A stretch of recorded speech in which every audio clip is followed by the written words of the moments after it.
So we're going on 5 months without reffing at the moment. What have you been doing to keep active and in things while we're all not able to be at reffing each week? I have been trying to stay as fit as I can. I've been going for like walks with my dogs and my family, kind of doing like maybe some HIIT workouts. But besides from that, to be honest, I haven't really done much besides school, and most of that was online for a good chunk of it, which wasn't great. And obviously don't have a job, so that's pretty much it, to be honest. I'm on the same boat. It's okay. Mm. So do you want to talk me through your journey at VBRA Knox? Like, what year did you start and how have you found it up until this point? I have been a ref for I think 2.5 years, roughly. I started in February 2018, and then that's when I got my C grade, and then I got my B grade 6 months after that, like on the day, and then I got my A grade last year at ref camp, same as you. Yes. So I know, especially when some referees, I know for me it was during my B grade, trying to keep the motivation to keep going, especially after the mistakes that people make. Some people take it more to heart than they should. I know I did for a good while. Do you have any advice for them and what keeps you motivated to keep going?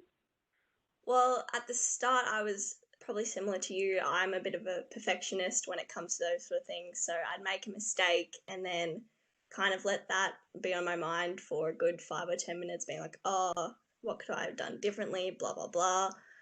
But you kind of just have to realize that everyone makes mistakes. You are human. You're going to like mess up.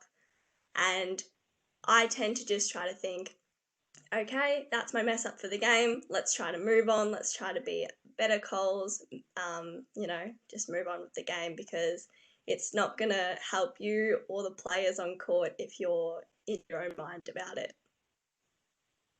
Yeah, definitely. So during these uncertain times, we're not sure when reffing will return. We're not sure about anything. So I'm going to say next year, because I think that's a bit more safe to say than this year. What are you hoping to achieve with reffing? It can be when we go back, what do you want to strive for, or altogether? Personally, I'd love to eventually do junior panel when basketball does return, you know, eventually. And then I'll just see where that goes. I guess maybe Big V, uh, supervising, not for a couple years, but eventually. But yeah, I'll just see where life takes me, I guess. Exactly. So what do you miss most about reffing? Oh, I miss everything, to be honest.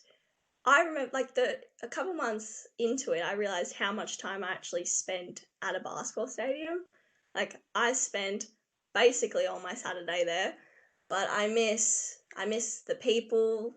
Like you don't realize how much you miss like the people, and I miss like the banter with the coaches and the players, and even playing it myself, even though I'm not very good, but like I give it a go. But I honestly like it's just such a good community at Knox, and I really miss it. So hopefully we can come back soon.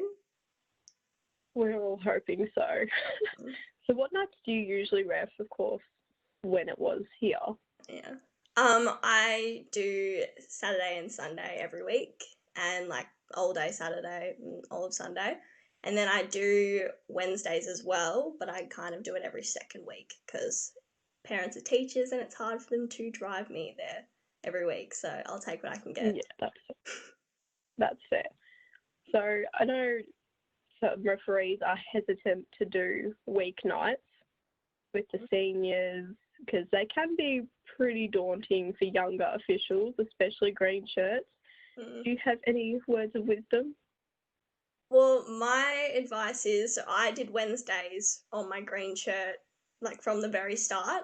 So that helped. Although it was, tough for the first couple weeks, just adjusting to it, being like, oh, this is how they talk to you, and like, this is what they expect. It's honestly better to just dive into the deep end, what's the worst that can happen? You'll get yelled at, you'll have someone by your side to help you out. And even if you're, on your C grade and you don't have someone, your partner is there. They will they'll hold your hand through it. Like, you'll be fine. That's my suggestion, is just try it out. And if you don't like it, you can always just turn your availability off. But that's honestly, just give it a go. Exactly. So especially as a new C grade or a green shirt, I know I had a very annoying habit back then, especially first time having a whistle in your mouth. Did you have an annoying habit? Um, I remember when I first got on my C grade, I found it really hard to remember the numbers of the foul I called, and then I made it like a mission in my head to, once I pick a foul, remember the number straight away, because you don't want to get to the bench and then be like, look back, can't find the number, and then just guess. That's not going to help anyone. So yeah, I that think was we've probably all like been my there. yeah, I think that was like my best habit to just break. But yeah. Definitely. I'm sure we're all still working through those habits. I mean, everyone must have a habit. That's how they develop and learn. Do you hope to be a supervisor or try and assist in the next coming years? Yes and no. Like, I do want to be a supervisor eventually, but I also know I have a lot of growth in my own refereeing as well, and I don't want to go and do supervising before I know I'm confident in my rule knowledge, my ability to help green shirts, everything, because I want to be the most experienced before I help others, because what's the point of helping others if you're not, already doing that for yourself? So I want to improve, maybe go on junior panel for a couple of years or a year or two. We'll see, what happens, and then probably do supervising.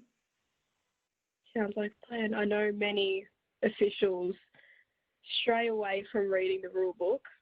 Have you read the rule book? Okay.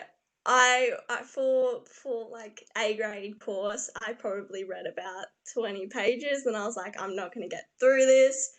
I haven't sat down and read the whole thing, but I've definitely, pulled out a couple times and gone through questions, especially leading up to the exam and stuff. I should do it a lot more than I should am, but I reckon before reffing goes back, I'm definitely gonna have a skim through Yeah, the rule book and just a refresh lot of myself. people will have that.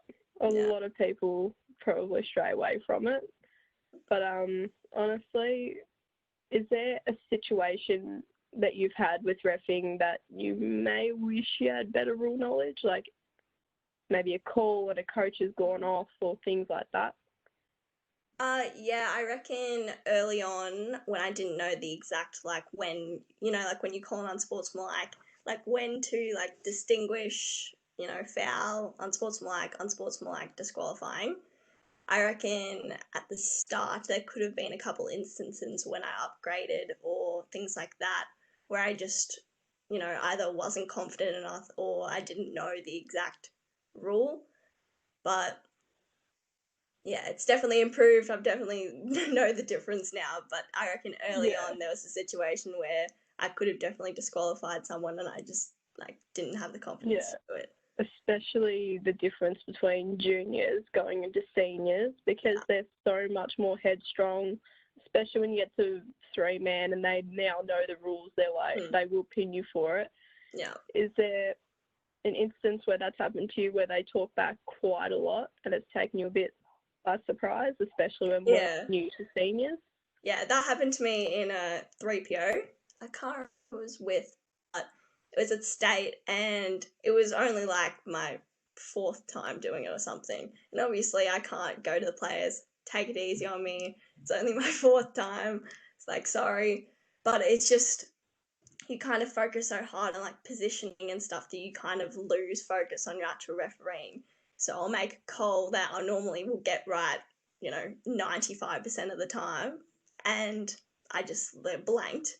And then you kind of have players confronting you, and it's a little bit get taken back, but you just kind of have to move on. And I had my other, referees helping me out through it, so that was good. But yeah.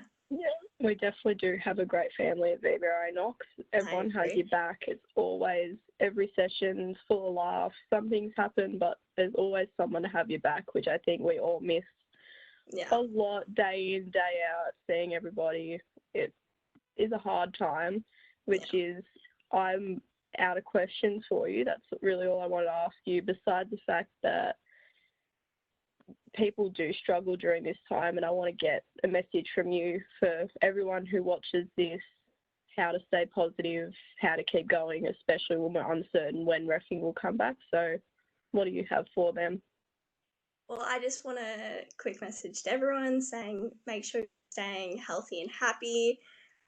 Try to make sure you get, even though you might not have the motivation, try to get some exercise in, because it does really help your mental state, even if it's going for like a 40-minute walk or something with the dogs, or just, a light thing like that. Try to keep, social, send some messages to like some refs, let them know, ask them how they're going.